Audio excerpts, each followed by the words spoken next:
Hey guys, what's going on? I'm about to take this transmission apart. I had a friend waiting on me for a while now to make a video about how to pull the main shaft out of the transmission.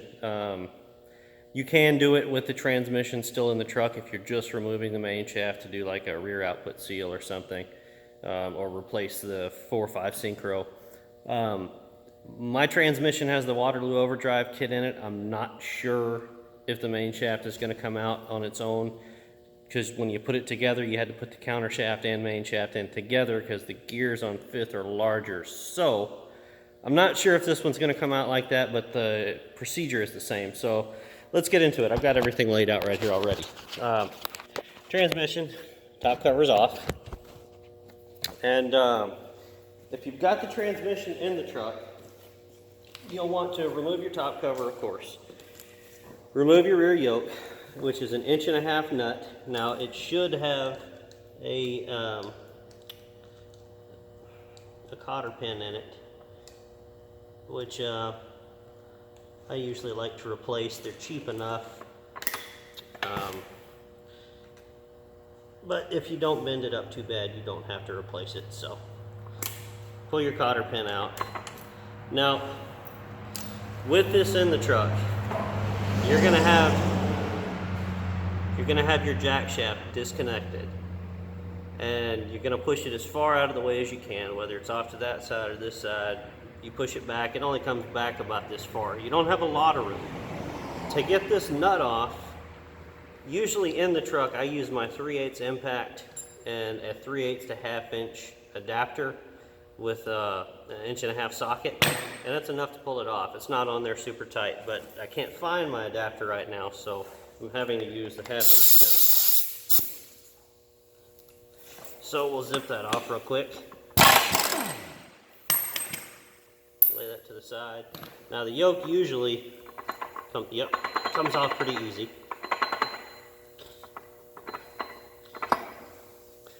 And lay that off to the side. Now you want to look and inspect your sealing surface here if you've got an old transmission. Mine was new when I put it in. It's only got around 30,000 miles on it now.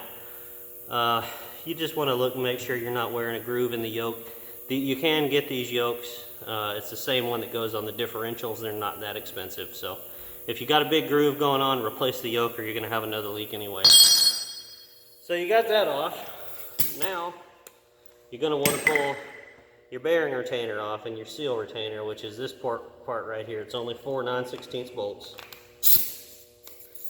And you'll zip those up.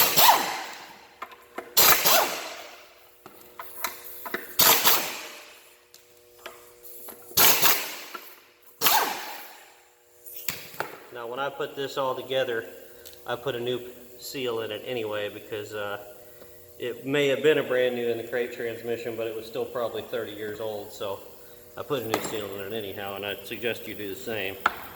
Tap it, comes right off. Now, if you're careful, you won't destroy the gasket, but a lot of times it'll crack.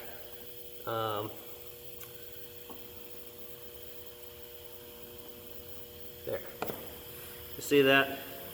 Gasket came off in one piece. Now I can put some more copper coat on that and reuse the gasket. I do have a new gasket set, but I mean, I don't know. I'll probably leave that be. So this is your first gear. The largest gear, the only one in here that's unsynchronized. You're gonna want to slide that forward. Now, if you look right here, you probably can't see it very well because there's not a lot of light in here, even though all 4 giant lights are on. There's a snap ring. The snap ring is not really important, okay? Because you're not knocking the bearing in, you're knocking it out. So, you're gonna take you a brass drift or a 12-inch 3/8 extension, whatever you got, and put it in right here, and just tap the bearing out. See how that comes out? Now, usually it comes all the way out pretty easy, but of course since I'm making a video about it, it's not. The gears are catching each other. It's So usually it'll come out with the main shaft, and you can knock it off of the main shaft pretty easy, but the main shaft is not coming out because, you hear that? The gears are hitting. Which means I've got to take the counter shaft bearing cover off, and it's got to come out too. If you were just removing your main shaft to replace the 4.5 synchro, at this point you slide the main shaft back, you pick the front of the main shaft up. There's, I think, 8 little rollers in the nose here between the input shaft inner diameter and the nose of the main shaft. Those rollers are going to fall out. They'll fall into the bottom of the case. You should have already drained your case. Now, to get those rollers out, you just use a pickup magnet and you'll get them. And you put them back in there and hold them in with grease. Then you, honestly, once you have the nose of the main shaft up, you just pull your 4.5 synchro off, slide your new one on, drop it back in, push it in, put your bearing and everything back on. It's real easy. You do not have to take the transmission out of the truck to do a 4.5 synchro replacement. I guess I'm going to continue with this. Let's see if we can't get the counter shaft to come out with it. Now, I'm doing a rear output bearing and a front input bearing replacement on this. So I've got to pull all this out apart anyway. The front bearing, the bearing comes out the front, but you can't usually get the bearing to come off the input shaft without pulling the input shaft out, and it has to come out from into the inside of the case. But there's a snap ring on the front of the bearing, and I'm pretty sure there's also a snap ring on the input shaft. I can't remember. So to take the input shaft out, you've got to pull the transmission out of the truck. There's no, you don't have a choice there, unfortunately.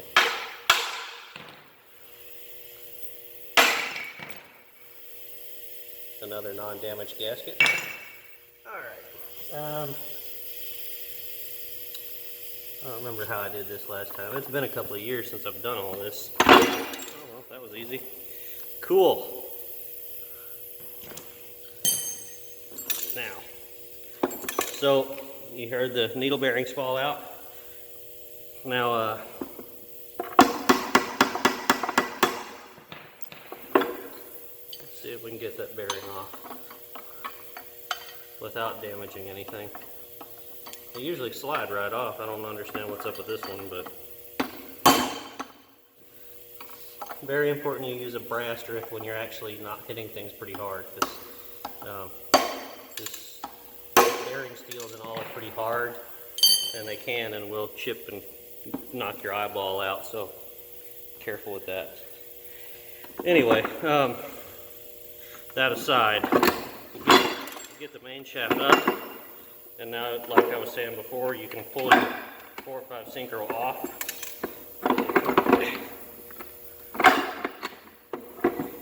So there's your 4.5 synchro. Usually what will happen is these little teeth in here will break off because they're the smallest thing in there. And these are still actually look brand new, so I'm not having any issue there. When you're looking at synchros, you're looking at the condition of the teeth around the outside here, and you're looking at the condition of the brass here. You should have little striations, and it should all be square and look good. Anyway, there's lots of videos out there about what to look for on synchros if you want to know that. That was not my intention of making this particular video, so I might actually have to get a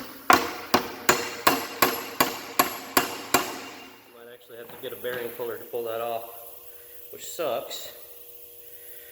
I didn't want to have to do that. Yeah. I forgot about that collar, but it's not even pressed on there. It just sits there. Spacer.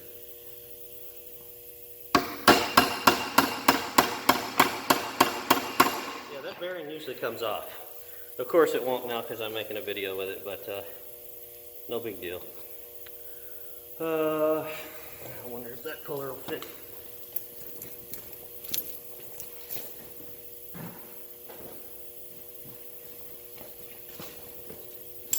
And I really hope everything in this frame is good because I haven't checked it since I started recording. Yeah, it's not too bad, I guess. You can't see my face, but I mean, it's just like a porno. The good stuff doesn't happen in that part of the camera lens anyway. You don't want to see my face. You see it enough anyway. Let's see. Yeah, this might work. Maybe.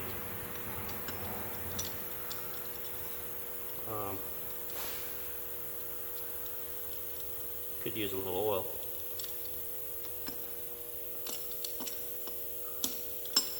Not that I don't have gallons of oil around this motherfucker. Oh, if it does, it's just gonna barely reach.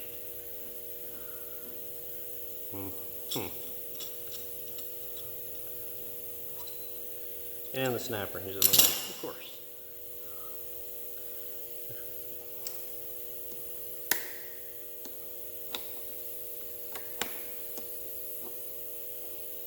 The new bearings come with snap rings, so I'm not really concerned about damaging it. It doesn't serve much of a purpose anyway in this application.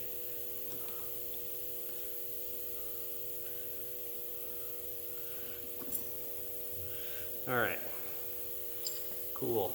Now what size is that? I think that's like a 3/4.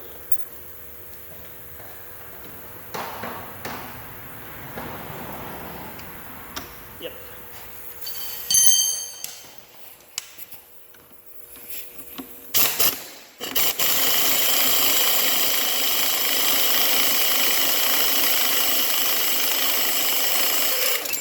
Yay.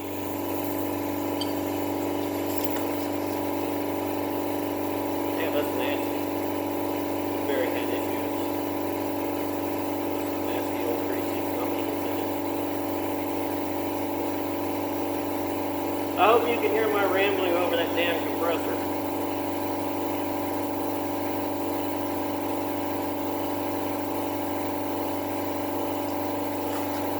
Alright. So now we should be able to pick the main shaft up and get it out. First gear is going to stay in the case. Now you can remove first gear from the case.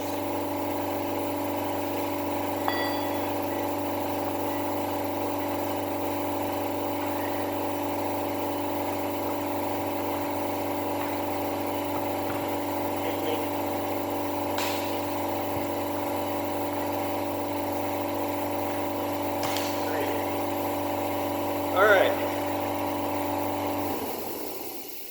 These are the rollers I was telling you about. There's a bunch of them. Most of them have already fallen down into the case. But there were these 3 still left in the inner bore there. So I'm going to set these off to the side. And I might as well get the rest of them now while I'm thinking about it.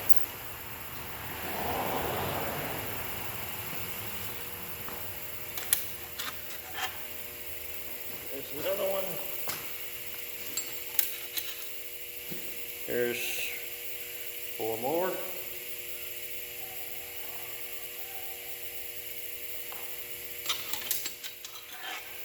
Couple more, 3 more. Okay, so I guess there's more than the 8 that I remembered. That's okay. I never claimed their piece perfect. Okay. So, I'm not going to pull the counter shaft out because to pull it out, you've got to pull the idler gear out, and I don't feel like it. So, I'm going to clean my hands up. I should have gotten some rags before I crouched down here. I've still got a few more things to show you. So.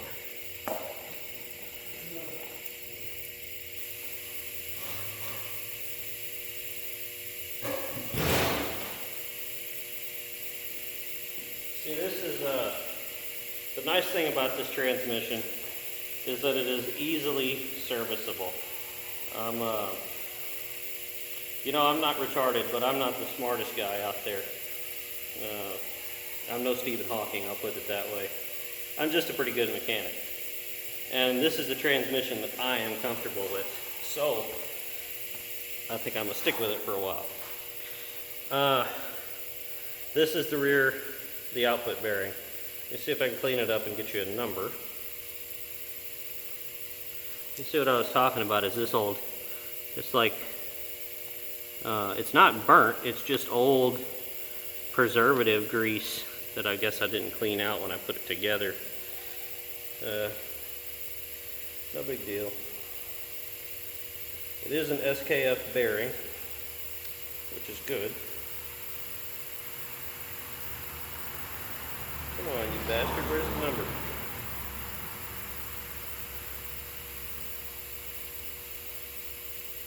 Italy. Italy doesn't tell me anything. I need a number.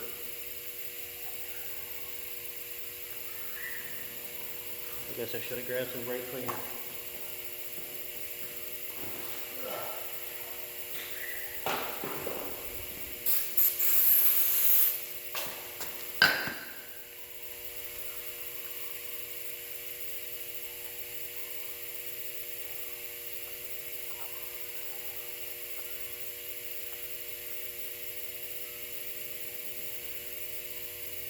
Huh. Yeah, the number is not readable. It's like coming off of there with all that old caked on shit.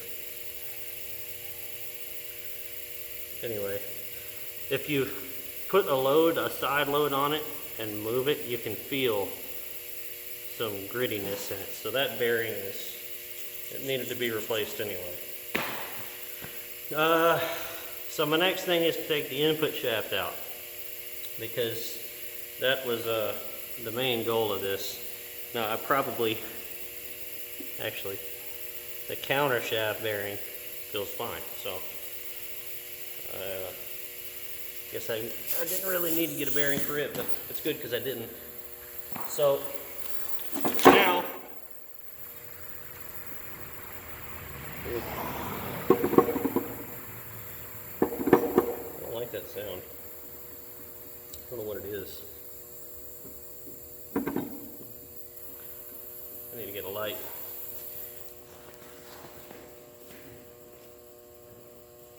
I haven't had any issues at all with this transmission. None.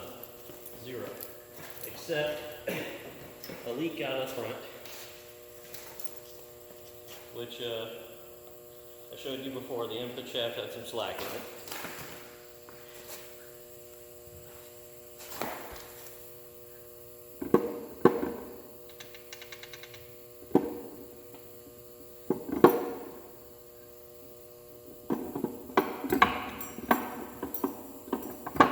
See, this thrust washer fell out down there.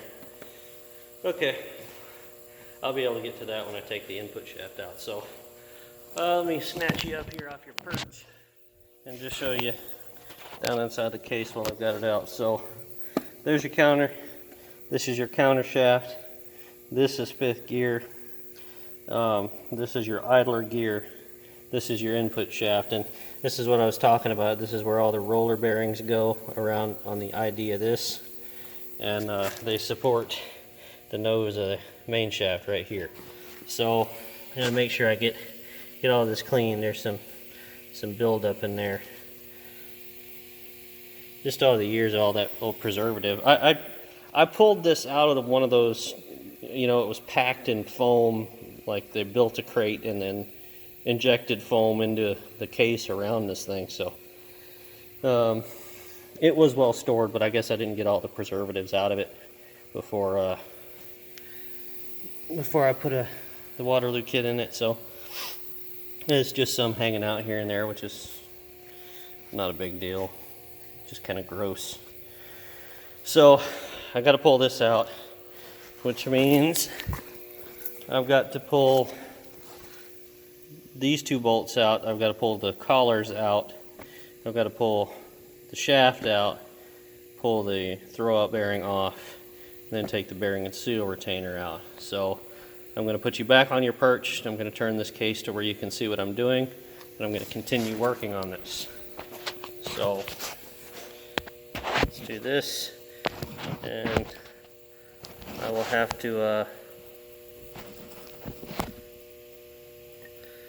I'll have to keep checking on this from time to time, make sure it's not getting out of frame. So if I do all this work to make this video while I'm doing this and come to find out that, you know, I wasted my time. I do have another transmission to do this to, but I don't want to have to. I hate doing shit twice. So let's see. Okay, you're pretty well in frame there. So let's get back to it.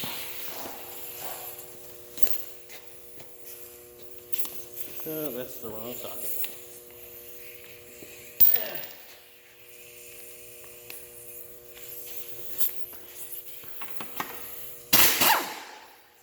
9/16.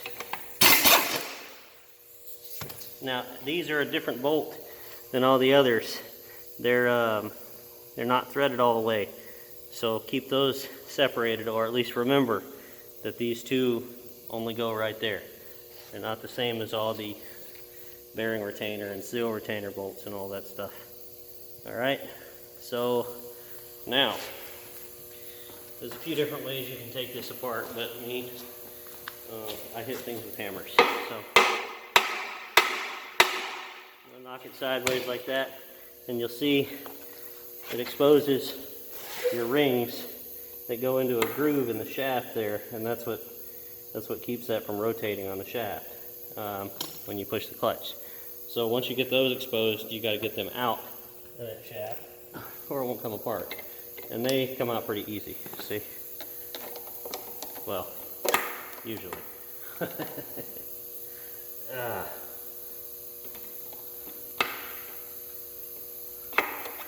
Oh, you turd! Stop rotating on me.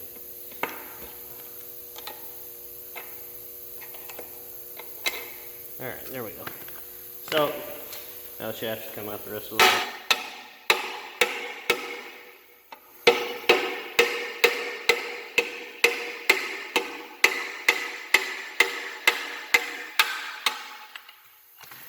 Alright, now your throwout bearing comes off with the thing, the arm. And it exposes your bearing and seal retainer. Well, in your case, probably just your bearing retainer, but I had mine machined out of 4340 chromoly with a seal pocket in it, so well, the goal was to not have any more leaks out the front, but when your input bearing goes out or starts getting slack in it, so your input shaft moves around, the seal really doesn't matter. It's going to leak anyway. So you want to clean some grease off. It doesn't have to be spotless, just, you know, so you're not getting handfuls of grease every time you touch it. I mean, unless you like that sort of thing. I don't. Okay, now you got 4 half-inch bolts. And that means I need another socket. I thought those were 9/16. Been a long time, like I keep saying. A couple years at least. Shit. Is this a half-inch? Nope, that's 9/16. Is it a half-inch? Yep. So, now that I've turned the case, I'm working in a different spot, which happens to be exactly where I've been sitting all the parts before, so what a pain in the butt.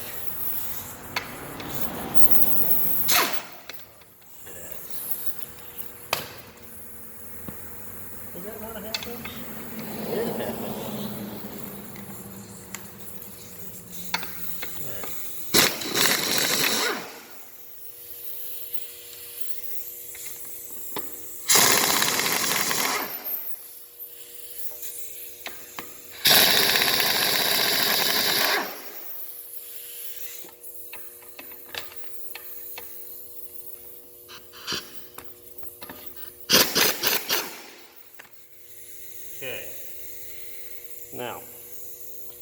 Got all 4 bolts out, so let's see how easy it comes off. You know, I'm not going to hit that with a hammer. I better get my bed blow. The last thing I need is to break something else.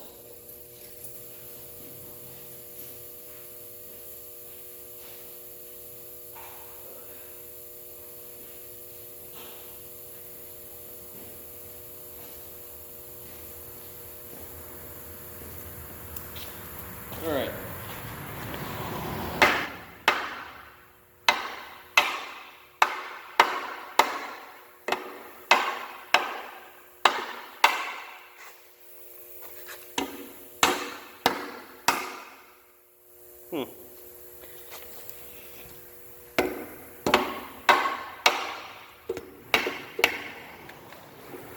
It doesn't want to come out.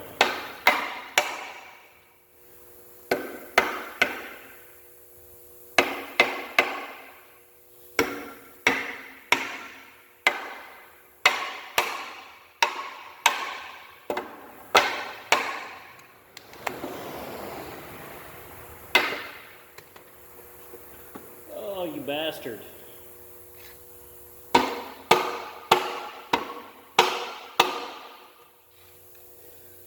Okay, so it's against the snap ring there.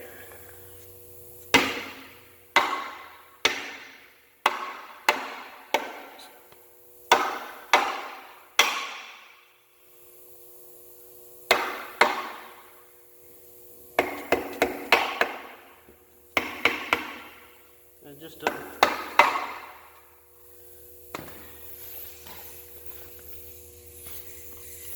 So you can take the whole bell housing off. It's just these 4 bolts, and that gives you, I mean, unlimited access to the whole damn thing. But I didn't take it out before, and I really don't intend to now.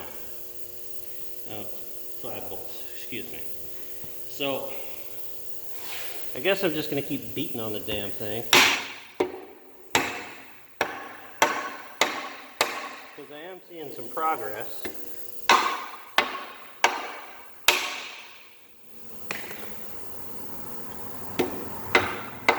But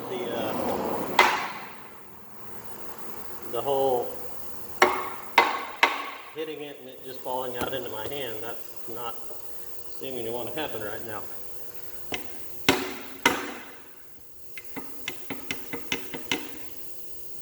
Which is rather unfortunate.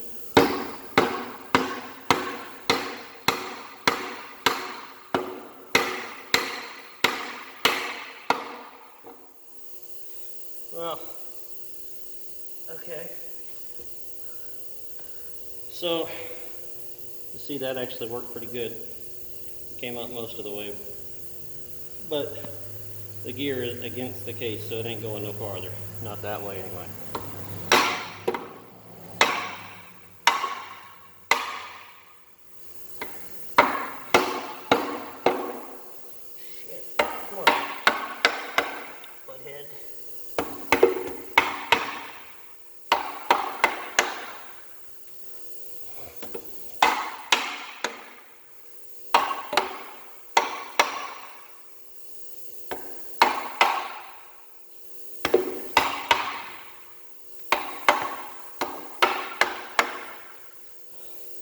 So I'm pulling on it while I'm hitting it, but I can't pull very hard with that arm. Oh man. This sucks. Why everything got to fight me? I feel unloved, at least by this retainer. It does not like me. Not today.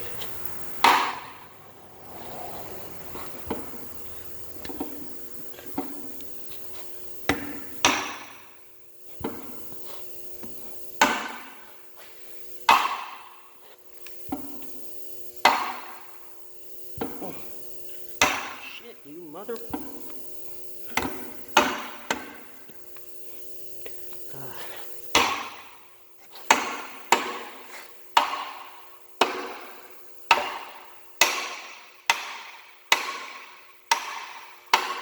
See, this is where most people would probably edit their video, so it didn't show 20 minutes of them struggling with something, but I'm not that guy.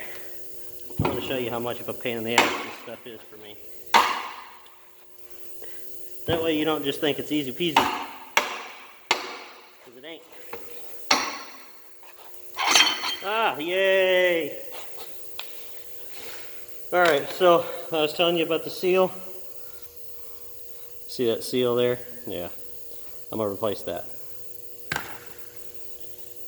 Normally they don't have that. So, here's your snap ring on the input shaft and your snap ring on the gear, or the bearing gear.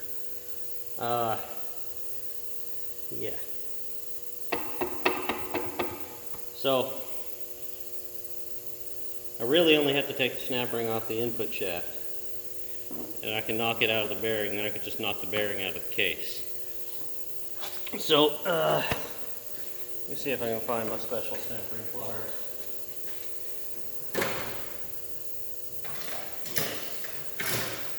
Okay.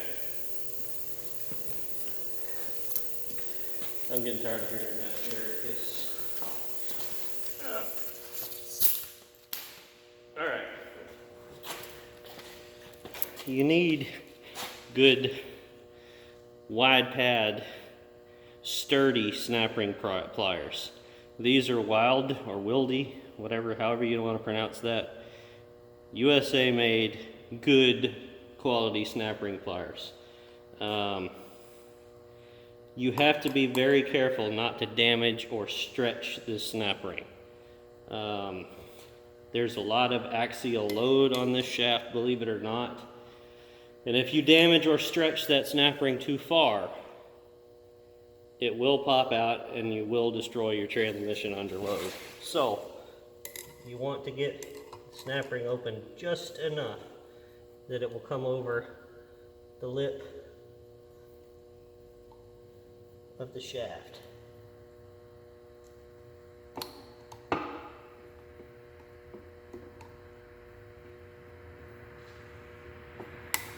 And that is easier said than done, because just like everything else, it's going to fight you all the way. So, actually, let's just take the snap ring off the bearing, knock the whole damn thing out, and do it outside. So, it's going to be easier to work on it this way instead of inside the bell housing there, where I can look straight down on it and see how much space I've got and where.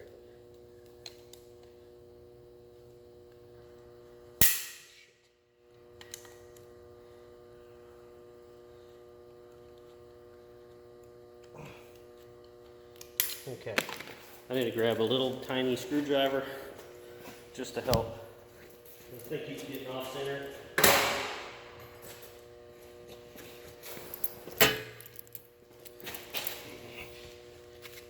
Can you even see that? Yeah, okay, you're still in frame. See, I care about you guys. Alright, so there's that side.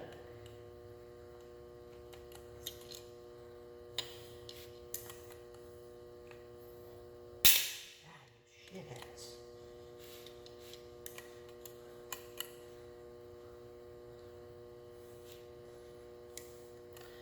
Man.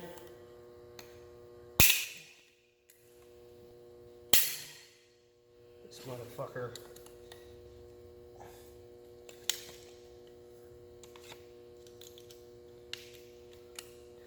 You know, I do all this talking about how you gotta do this and that and the other, and then when I try to show you, it never fails that whatever I'm trying to show you fights me tooth and nail.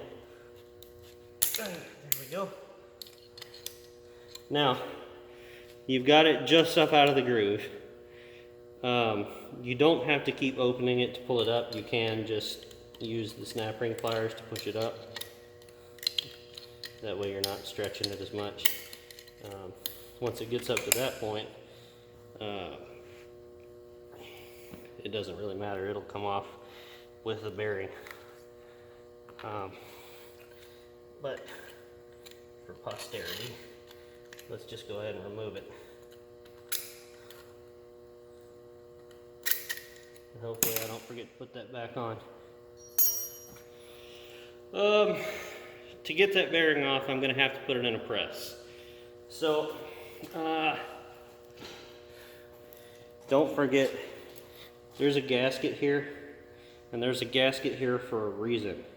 It has to be a gasket to keep the right clearance, because this retainer actually positions the bearing and the input shaft properly in the case. So if you don't put a gasket there, your input shaft and your bearing will not be in the right place. They'll be 20 thousandths too far into the case, and you'll end up eating up other parts in there. So it is absolutely, completely, in any case, all the time, every time, unacceptable to use silicone sealer on this surface for the retainer to the transmission case.